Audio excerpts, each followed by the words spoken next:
My name is Emma Morty. I am 42 years old, and I live in a quiet apartment just outside the city. I sat across the heavy wooden table and watched my husband, Vincent, fix his silk tie. He looked confident. He looked like a man who had already won. For months, he had told everyone that I was weak. He told them I was pathetic. He told his lawyer to leave me with nothing, and today, he thought the judge was going to give him exactly that. The courtroom was quiet. The air conditioner hummed in the background. I folded my hands in my lap to stop them from shaking. I wasn't shaking from fear anymore. I was shaking from anticipation. Then, it happened. Vincent's lawyer flipped a page in the thick stack of documents I had submitted. He paused. He frowned deeply. He leaned over and whispered just 5 words into Vincent's ear. I watched the blood drain from my husband's face. He turned pale, then gray. His confident smile vanished instantly. He looked up at me, his eyes wide with a sudden, terrible panic. He finally understood. He thought he was taking everything from me. He thought he was stripping me bare. But he didn't know what everything actually meant. I took a deep breath, and for the first time in 3 years, I smiled. He had just signed his own destruction, and he didn't even know it yet. But before I tell how everything flipped, like and subscribe, and tell me in the comment where are you watching from. My name is Emma Morty. I am 42 years old. If you looked at me 3 years ago, you would have seen a woman who looked tired. You would have seen a woman who stood in the background. You would have seen a shadow. I wore simple clothes. I kept my hair pulled back. I never spoke too loudly, and I never interrupted my husband when he was telling one of his stories. But that wasn't always who I was. Before Vincent, I was someone else. I need to tell you about her so you understand why the ending of this story is so important. I met Vincent when I was 23. Back then, I was working at a mid-sized law firm in the city. I wasn't a lawyer, but I was the head paralegal for the senior partner. I was young, but I was sharp. I was the person everyone came to when they needed to find a mistake in a contract. I had a mind for details. I loved numbers. I loved order. I liked things to make sense. My boss used to tell me, "Emma, you have eyes like a hawk. Nothing gets past you." I took pride in that. I was disciplined. I woke up at 5 every morning to run. I saved 30% of my paycheck. I had my own apartment, small but clean, paid for with my own money. I was building a life that was solid. I didn't like risks. I liked safety. I liked knowing that if I worked hard, I would get results. Then I met Vincent. He was the opposite of me. He was loud. He was charming. He walked into a room and the energy changed. He was starting his own business back then, a small consulting firm for real estate. He had big ideas, but he was messy. His car was full of fast food wrappers and loose papers. He was always late. He always forgot his wallet. But he made me laugh. He made me feel like my organized, quiet life was boring. He told me I needed to live a little. "Emma," he would say, flashing that smile that made everyone trust him, "you worry too much. Stick with me and we'll own the world." I believed him. That was my first mistake. I fell in love with the dream he sold me. I fell in love with the idea that his passion and my discipline could make the perfect team. We got married 2 years later. It was a big wedding, mostly because Vincent wanted to impress his clients. I remember standing at the altar, looking at him, thinking I was the luckiest woman alive. I didn't see the red flags. I didn't see that he planned the whole wedding, but I paid for most of it. I didn't see that he invited people he barely knew just to show off, while I only invited close family. I only saw his smile. After the honeymoon, the reality set in. Vincent's business was struggling. He was great at shaking hands and buying drinks, but he was terrible at actually doing the work. He didn't understand cash flow. He didn't understand taxes. He ignored invoices. One night, about 6 months into our marriage, I came home to find him sitting at the kitchen table with his head in his hands. There were letters from the bank scattered everywhere. "I'm going to lose it, Emma," he said. His voice was shaking. "The business, it's going under. I owe money I don't have." I looked at the papers. My old instincts from the law firm kicked in. I didn't panic. I sat down next to him. I picked up a pen. "Let me see," I said. That night, I stayed up until 4 in the morning. I organized his receipts. I categorized his debts. I found errors in the bank statements. I created a budget. By the time the sun came up, I had a plan to save his business. Vincent woke up bleary-eyed and looked at the spreadsheet I had made. He hugged me so hard I couldn't breathe. "You saved me," he whispered. "You're a genius, Emma. We're going to be rich because of you." I felt meaningful. I felt needed. I thought this was what marriage was, a partnership. I help you, you help me. I decided to quit my job at the law firm. It made sense at the time. Vincent's business needed full-time attention, and he couldn't afford to hire an accountant or an operations manager. So I became his unpaid employee. I told myself it was an investment in our future. I told myself that his success was my success. I gave up my salary. I gave up my retirement contributions. I gave up my name on a paycheck. I became Vincent's wife. For 15 years, that was my title. I erased the Emma who ran 5Ks and saved money. I erased the Emma who was the sharpest paralegal in the city. I became the woman who drove the minivan, the woman who made sure Vincent's suits were pressed, the woman who raised our son, Tyler, and the woman who stayed up late fixing Vincent's mistakes. I was the foundation. But the thing about foundations is that nobody sees them. They are buried underground. They hold up the house, but they never get the sunlight.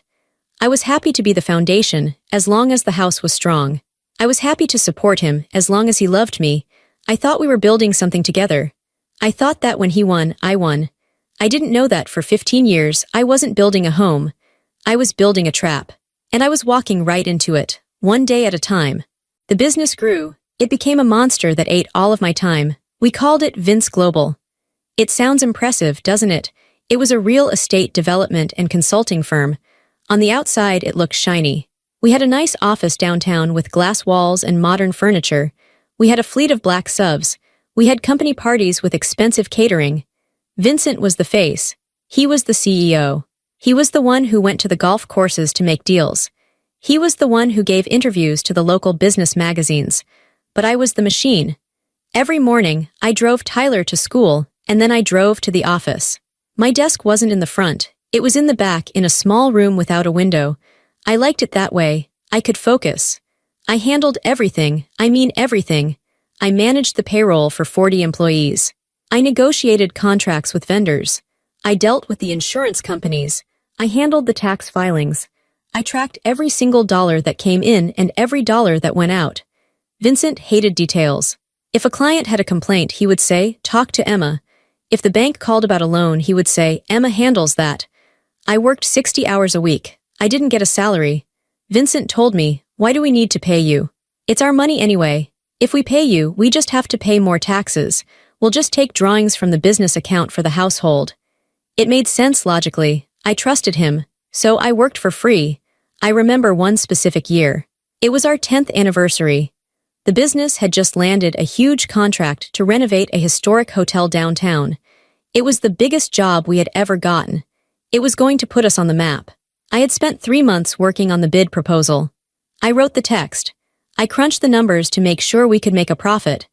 I stayed up until 2 a.m. for weeks, researching the history of the building so our pitch would be perfect.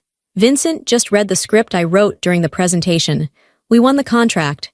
That night, there was a gala dinner to celebrate the project launch. Vincent stood on the stage. He looked handsome in his tuxedo. The spotlight was on him. He held a glass of champagne. "I want to thank my team," he said, his voice booming over the speakers. "I built this company from nothing. I had a vision. It takes guts to be a leader. It takes courage to take risks. And tonight, that courage paid off." I stood in the crowd, holding a glass of water. I waited. I waited for him to say my name. I waited for him to say, "And I want to thank my wife Emma, who actually wrote the proposal and keeps the lights on." He didn't. He thanked his lead architect. He thanked his banker. He even thanked his golf coach. He never looked at me. After the speech, people swarmed him. They shook his hand. "Great job, Vincent. You're a visionary, Vincent." I stood by the wall. A woman I didn't know, the wife of one of the investors, came up to me. "It must be nice," she said, sipping her wine. "Excuse me?" I asked. "Being married to a man like that," she said.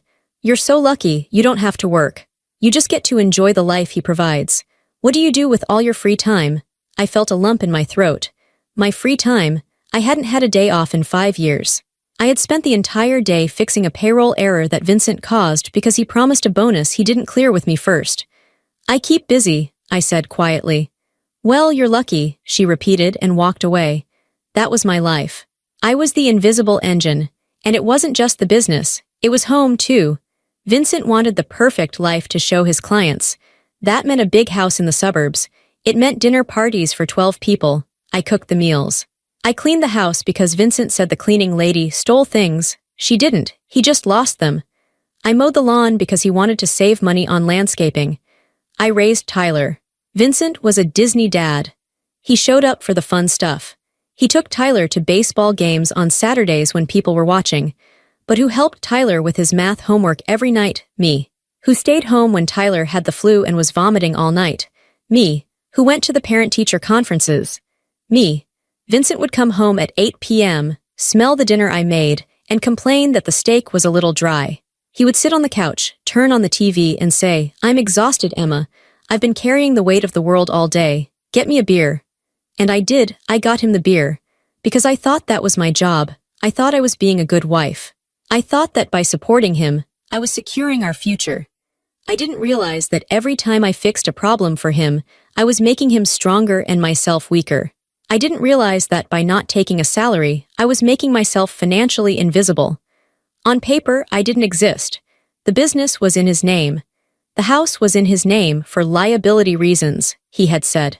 The cars were in the company name. I had nothing. But I didn't worry. Why would I? We were married. We were a team. He loved me. He needed me. There was no way he could run this empire without me, or so I thought. I was building a castle for a king, brick by brick, with my own hands. I didn't know that once the castle was finished, the king would lock the gates and leave me outside in the cold. It happened on a Tuesday. There was nothing special about that Tuesday. It was raining. I had spent the morning dealing with a tax audit for the company, another mess Vincent had created by mixing personal expenses with business ones. I had fixed it, of course. I always fixed it. I made lasagna for dinner. It was Vincent's favorite. I had a bottle of red wine breathing on the counter. Tyler was upstairs in his room, playing video games with his headphones on. Vincent came home at 7:15 p.m. Usually, he would come in loud. He would slam the door, drop his keys, and start talking about his day. This time, it was silent. The door opened quietly. He walked into the kitchen. He was wearing his expensive gray suit, the one I had picked up from the dry cleaners yesterday. He didn't look at me. He didn't look at the lasagna. He walked to the kitchen island and placed a manila envelope on the granite countertop. The sound of the envelope hitting the stone was the only noise in the room. Slap. "We need to talk," he said. His voice was strange. It wasn't angry. It wasn't sad. It was flat. It sounded like he was ordering a coffee. It was business. I wiped my hands on a dish towel. "Okay, is something wrong with the audit? I told you I handled it." "It's not the audit," he said. He still wouldn't look at me. He was looking at the refrigerator. "I want a divorce." The world stopped. I didn't breathe. I didn't blink. The words hung in the air like smoke. "What?" I whispered. "I want a divorce," he repeated. He finally looked at me. His eyes were cold. There was no love in them. There wasn't even hate. There was just nothing. It was like looking at a stranger. "Vincent, what are you talking about?" I moved toward him. "Is this a joke? Are you stressed? We can." "It's not a joke, Emma," he cut me off. "I'm done. I've been unhappy for a long time. We've grown apart. You're boring. You're always tired. You're always nagging me about money and numbers. I need someone who matches my energy. I need someone who inspires me." Boring? Tired? I was tired because I ran his entire life. I was nagging because I was trying to keep him from going bankrupt. "I have a lawyer," he said, tapping the envelope. "These are the papers. I suggest you sign them. I want to make this quick." I reached out and opened the envelope. My hands were shaking so bad I almost ripped the paper. I pulled out the document. It was a separation agreement. I scanned it. My legal training came back, fighting through the shock. I read the terms. The husband retains sole ownership of the marital home. The husband retains 100% of Vince Global and all associated assets. The husband retains the vacation property. The husband retains all vehicles. The wife receives a one-time payout of $10,000. I looked up at him, my mouth open. "Vincent, this says you keep everything. The house, the business. I built that business with you. I've worked there for 15 years for free." "You helped out," he scoffed. "You were an assistant. I built the business. I'm the face. I'm the brand. You just did some paperwork." "Some paperwork?" I screamed.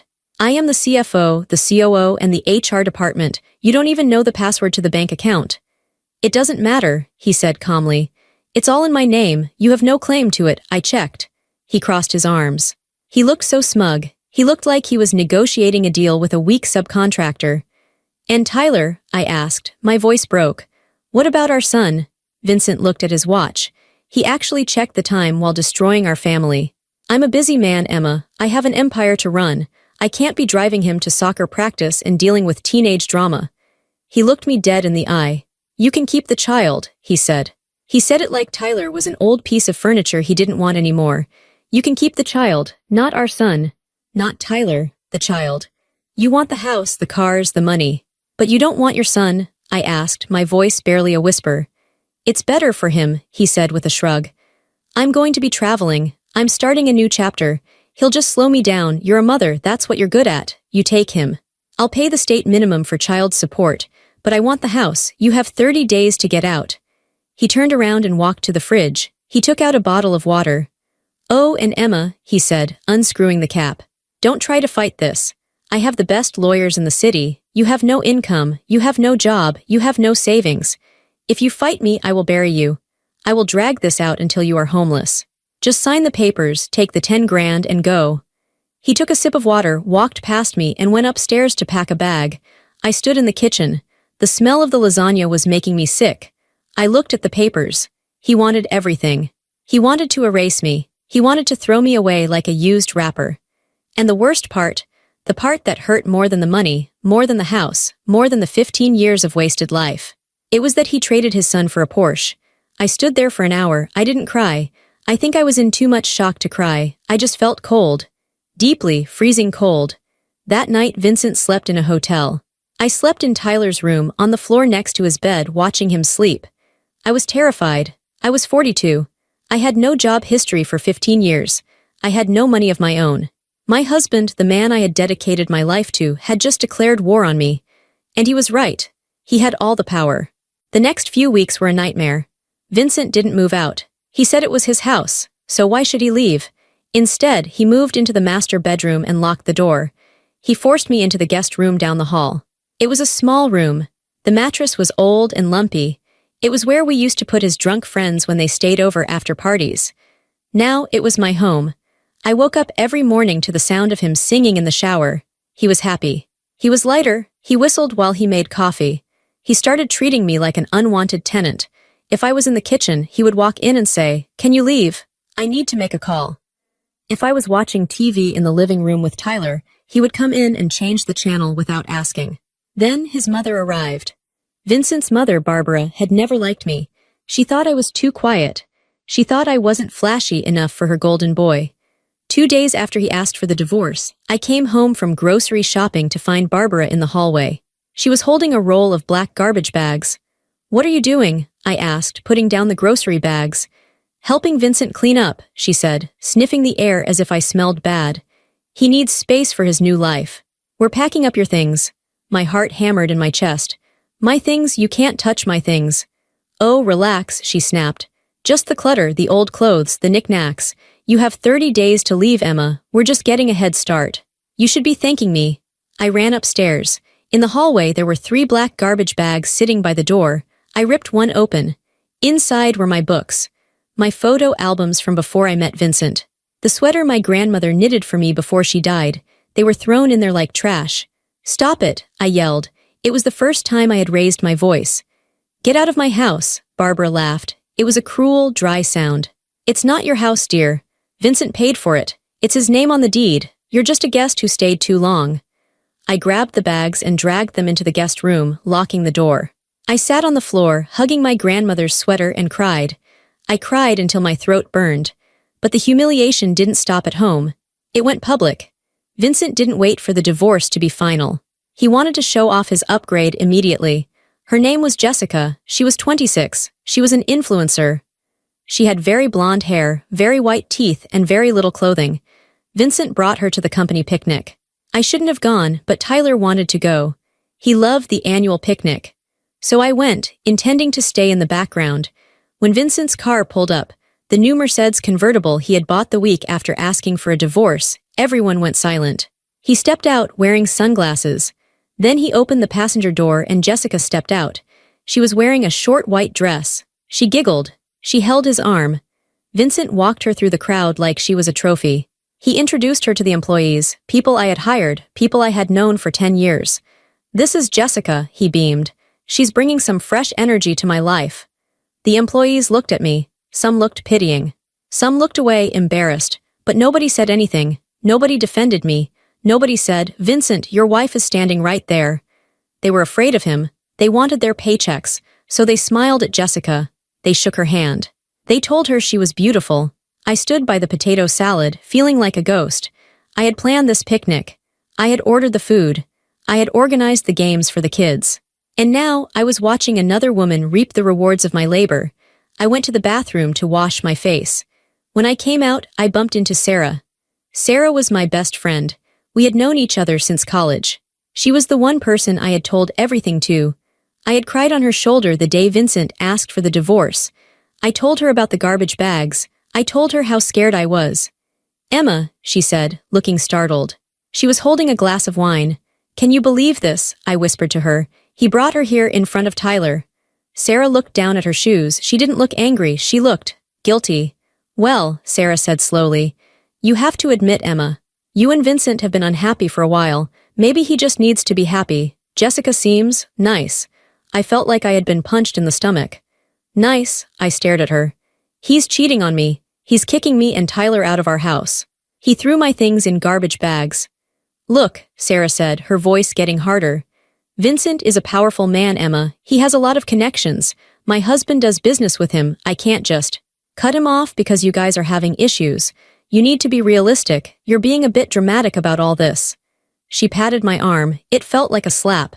"Maybe you should just sign the papers," she added. "Don't make a scene. It's embarrassing." She walked away. She walked right over to Vincent and Jessica, and I watched her laugh at something Jessica said. I stood alone in the middle of the park. The sun was shining, music was playing, and people were eating the food I ordered. I realized then that I was truly alone. My husband was gone. My home was being taken. My credit was his. My friends were his.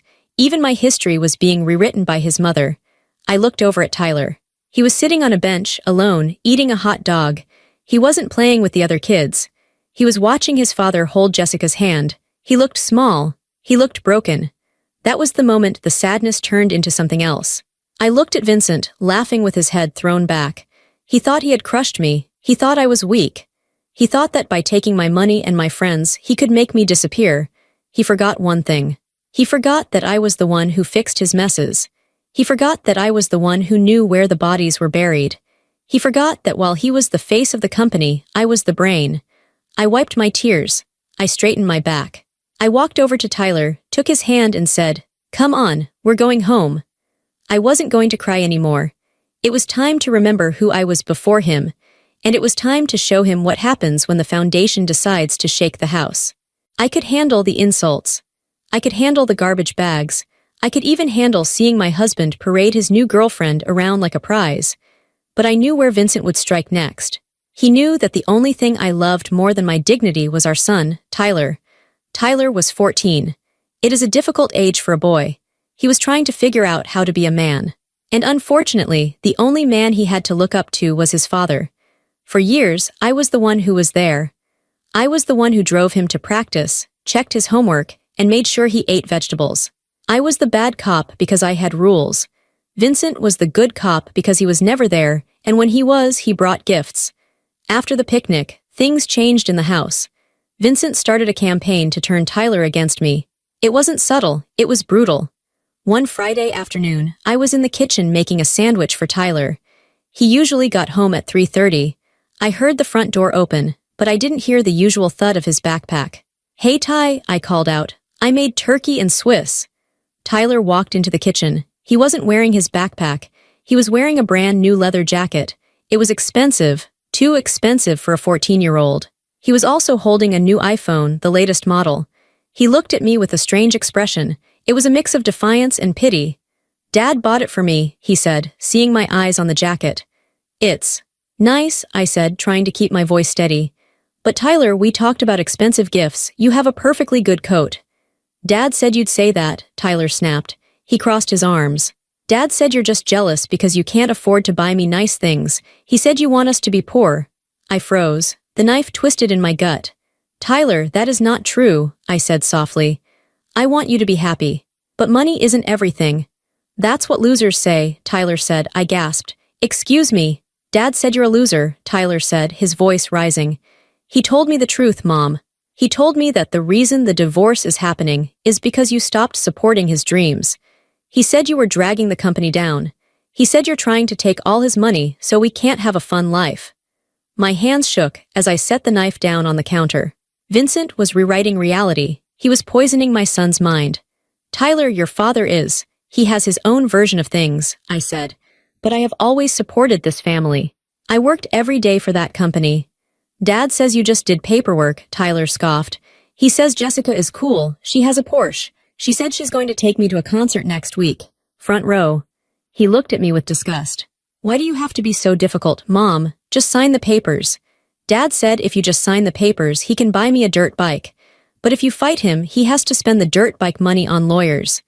There it was, bribery. Vincent was buying my son's loyalty with a dirt bike. I am fighting for what is fair, Tyler, I said. I am fighting for our future.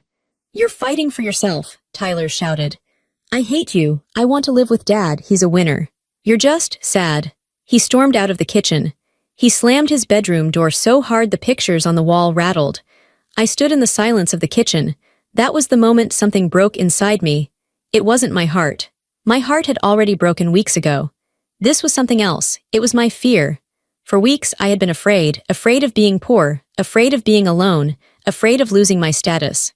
But hearing my own son call me a loser because his father bribed him, that replaced my fear with cold, hard anger. Vincent had crossed a line. He hadn't just cheated on me. He hadn't just stolen my money. He had stolen my son's respect. He was using our child as a weapon to get a better divorce settlement. I walked to the sink and washed my face with cold water. I looked at my reflection in the window. I looked tired. I looked sad. No more, I whispered to the glass. Vincent wanted a war. He thought he had already won because he had the loud voice and the big checkbook. He thought I was just the quiet wife who did the filing. But he forgot something. I was the one who did the filing. I was the one who saw the numbers. I dried my face. I didn't go upstairs to comfort Tyler. He needed time. Instead, I went to the guest room and pulled a small, locked box out from under the bed. Vincent thought he was a king, but kings get overthrown when they treat their subjects like dirt. He wanted to play dirty? Fine. I wouldn't play dirty. I would play smart. I opened the box. Inside was a USB drive. I held it in my hand. It was small, silver, and cold. To anyone else, it looked like a piece of plastic. To me, it was a nuclear bomb. Vincent had turned my son against me. He had made me the villain in my own house. He wanted to take everything. Well, he was about to get exactly what he asked for.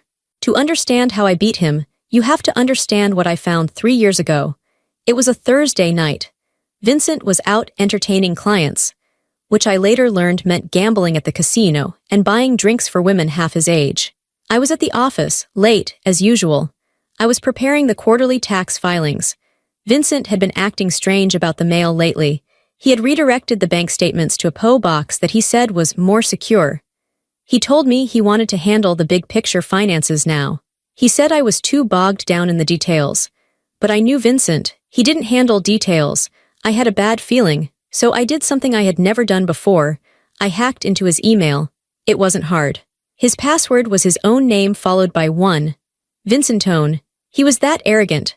I logged in, expecting maybe to find emails to another woman. I found those, yes, but I found something much worse. I found emails from the bank. I opened one. It was a foreclosure warning. My heart stopped. Foreclosure on the commercial building, but we were making money. I saw the revenue coming in every month. I dug deeper. I spent the next 6 hours going through every single folder in his digital life, and what I found made me sick to my stomach. Vince Global was a lie. Yes, money was coming in, but Vincent was spending it faster than we could make it. And he wasn't just spending it, he was borrowing against it. He had taken out 3 separate loans on the business that I didn't know about. He had forged my signature on 2 of them. He had a second mortgage on our house. A huge one. He had taken out $400,000 in equity 2 years ago. Where did the money go? Gambling. I found statements from online betting sites. He had lost $50,000 in a single weekend. He had lost hundreds of thousands over the years. But it got worse. He was using new loans to pay off old loans. It was a Ponzi scheme, but he was the only investor and the only victim. He was shuffling money around to make it look like we were profitable, but we were drowning. The empire was hollow. It was a shell. The business had $2 million in assets, but it had $4 million in debt. The house was underwater, we owed more than it was worth. If the creditors called in their loans today, we would be destitute. I sat in that office chair, shivering. My husband wasn't just a bad partner, he was a financial criminal. And because my name was on the original incorporation papers, I could be liable too. That night, 3 years ago, I almost confronted him. I almost screamed at him when he walked through the door. But I stopped myself. If I confronted him, he would deny it. He would gaslight me. Or worse, he would panic and do something even more reckless to try and fix it. He would drain the last few dollars we had. And if I divorced him then, the court would look at our assets. They would see the business and the house. They would split everything 50/50, which meant I would get 50% of his debt. I would be ruined. I would lose my credit score. I would be working until I was 80 just to pay for his gambling. So I stayed quiet. I played the role of the dutiful wife. But secretly, I started building a firewall. I stopped putting my name on anything new. When he needed a signature for a refinance, I pretended to be sick or busy or incompetent until he got frustrated and found a way to do it without me, usually illegally, which just dug his grave deeper.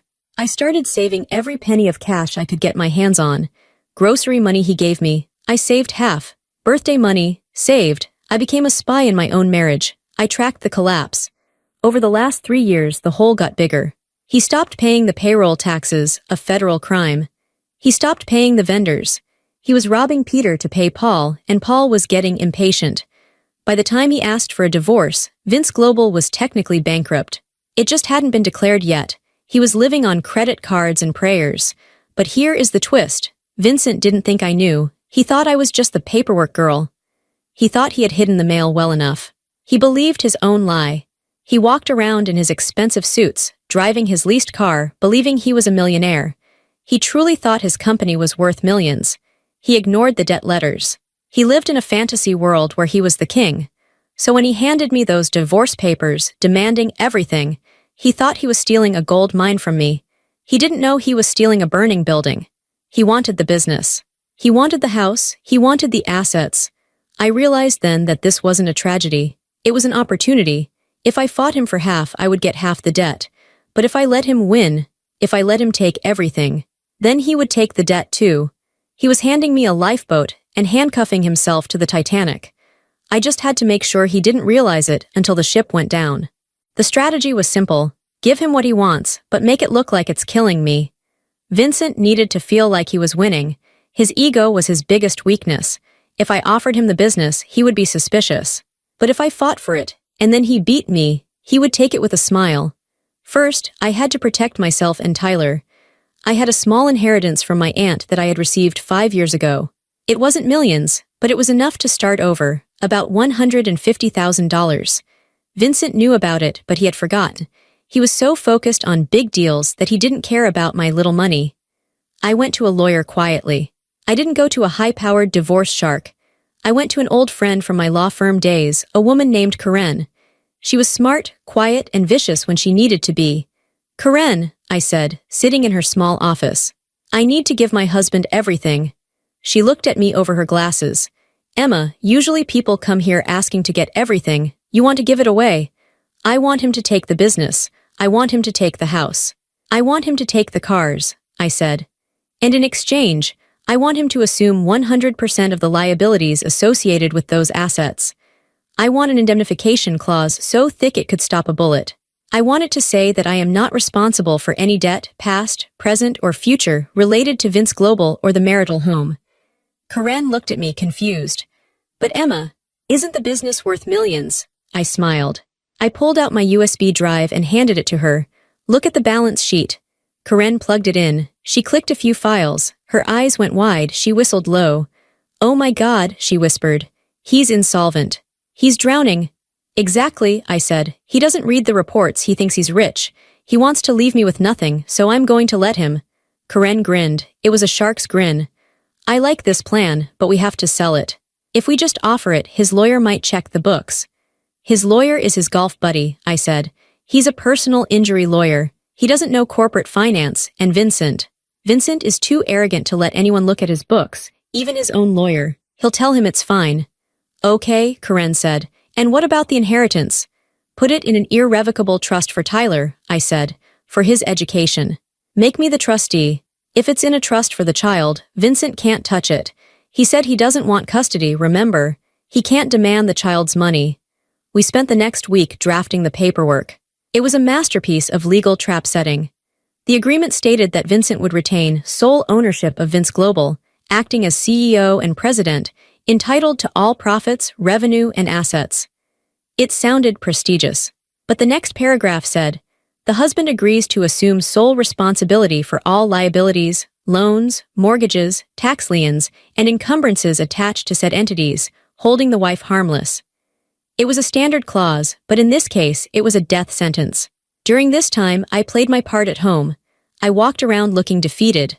I wore old sweatpants. I let Vincent see me crying. I thought about my grandmother to make the tears real.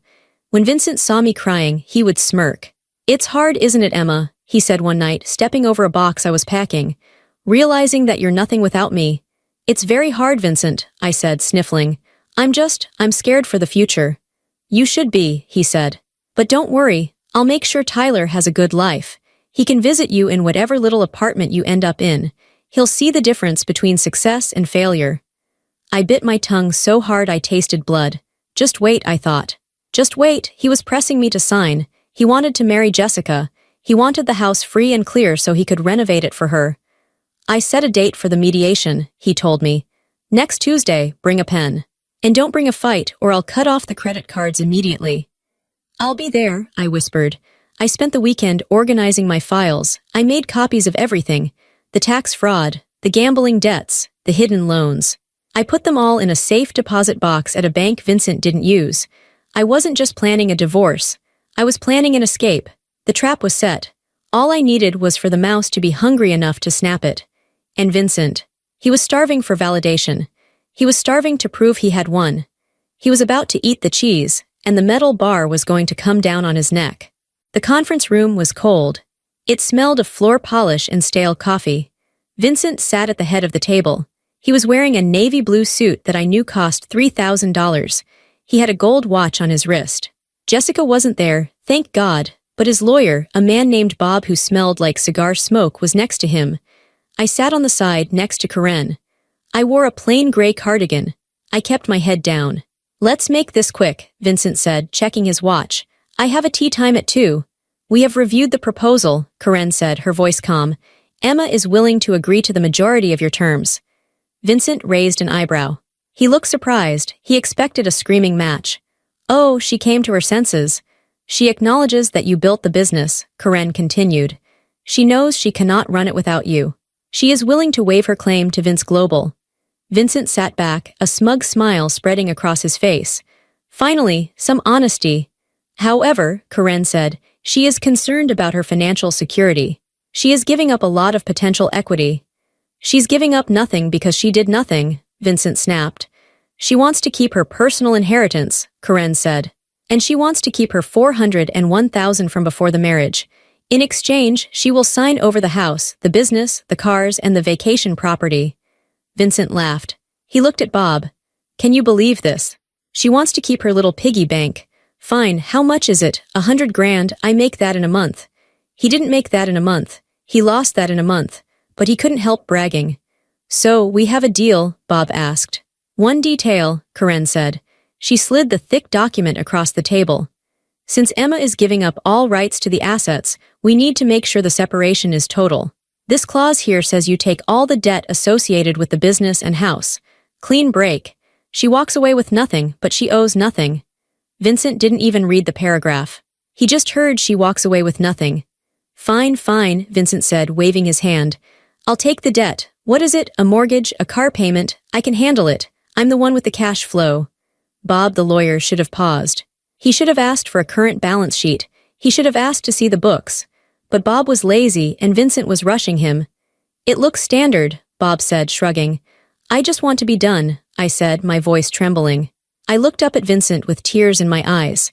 I just want peace, Vincent. You can have it. You can have the empire. I can't fight you anymore. Vincent looked at me with pity. You were never a fighter, Emma. That was always your problem. No vision. He pulled a gold pen from his pocket. He clicked it. I'm doing you a favor, really, he said as he signed the paper. You couldn't handle the pressure of my life. He signed his name with a flourish. Vincent D. Morty. He pushed the paper toward me. I picked up the pen. My hand hesitated, not because I was scared, but because I was holding back a scream of triumph. I signed, Emma Morty. Done, Vincent said. He stood up and buttoned his jacket. Well, that was easier than I thought. Bob, send the filing to the court immediately. I want the decree next week. You got it, Vince, Bob said. Vincent looked at me one last time. Good luck, Emma. Try to find a job. Maybe a receptionist or something simple. He walked out of the room. He walked out like a conqueror.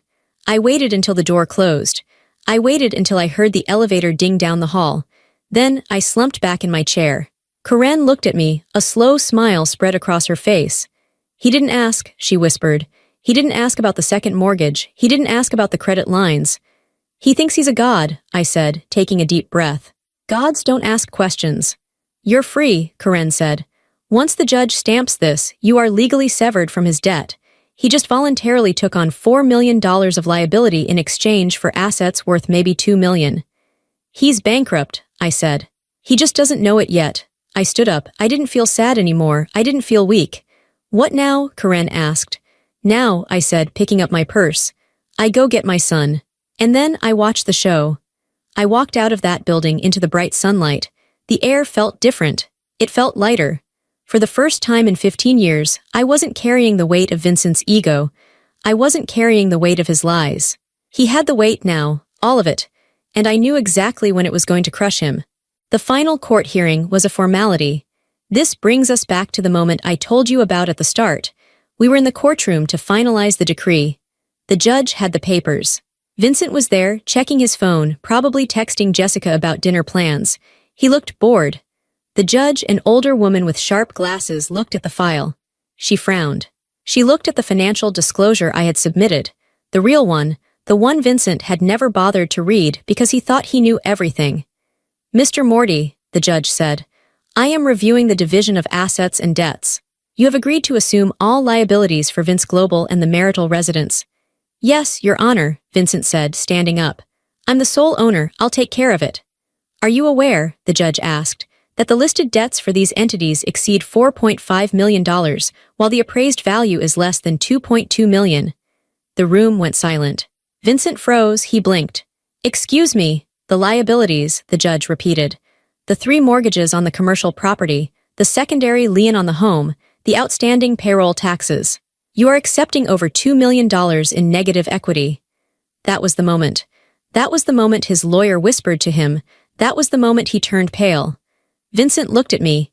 His eyes were wide, filled with sudden, terrifying clarity. He realized I hadn't been incompetent. I hadn't been lazy. I had been watching. He started to stammer. Wait, no, that's not right. The company, the valuation. The numbers are clear, Mr. Morty, the judge said. And you signed the agreement. You had legal counsel. You waived discovery. She stamped the paper. Bang. Divorce granted, she said. Next case. Vincent slumped into his chair. He looked like a balloon that had been popped. His lawyer was frantically flipping through papers, realizing he had just committed malpractice by letting his client sign that deal. I stood up. I smoothed my skirt. I walked past Vincent. He couldn't even speak. He was gasping for air. Goodbye, Vincent, I said softly. I walked out of the courtroom. The fallout was fast and brutal. Within 30 days, the bank foreclosed on the business building. Vincent tried to get a loan to save it, but he couldn't, because his debt-to-income ratio was destroyed. Jessica left him the week the Porsche was repossessed. It turns out she wasn't interested in a man who had to move back in with his mother. The house, our big, beautiful suburban house, was sold by the bank to pay off the second mortgage. Vincent got nothing from the sale. He lost his reputation. In our town, word travels fast. Everyone found out he was a fraud. The country club revoked his membership. His friends stopped returning his calls. As for me, I moved into a small, clean apartment with Tyler. It wasn't fancy, but it was ours, and it was peaceful. Tyler was angry at first. He missed the big house. He missed the promise of the dirt bike. But then he saw his father. He saw Vincent unravel. He saw Vincent screaming at waiters. He saw Vincent blaming everyone else for his failure. He saw the desperate, angry man behind the mask. One night, about 6 months later, Tyler and I were eating pizza on our small balcony. Mom, he said. Yeah, Ty. Dad asked to borrow money from me, he said quietly. From the trust fund you set up. I put down my pizza. What did you say? I said no, Tyler said. He looked at me. I said you told me that money was for my future, not for his mistakes. I reached out and squeezed his hand. I'm proud of you. You knew, didn't you? Tyler asked. You knew he was going to crash. I knew, I said. You're smart, Mom, he said. It was the first time he had complimented me in 2 years. You're really smart, I smiled. I'm just organized, honey. I went back to work, a real job this time. I got hired as an operations manager for a logistics company. They paid me a full salary. They gave me benefits. They respected me. I drive a Honda now. It's reliable. I pay my bills on time. I have savings in the bank. Sometimes I see Vincent around town. He looks older. He looks tired. He drives a beat-up sedan. He avoids my gaze. I don't hate him anymore. I don't feel anything for him. He is just a lesson I learned. I learned that silence isn't weakness. I learned that dignity is worth more than a mansion. And I learned that the most dangerous person in the room isn't the one shouting. It's the one who knows the numbers, keeps the receipts, and waits for the right time to sign her name. I built a new life from the ashes of the old one. And this time, the foundation is mine. If you enjoyed this story of justice and reclaiming power, please like and follow for more stories about women finding their strength in the darkest moments. Share this with someone who needs to be reminded that they are stronger than they think.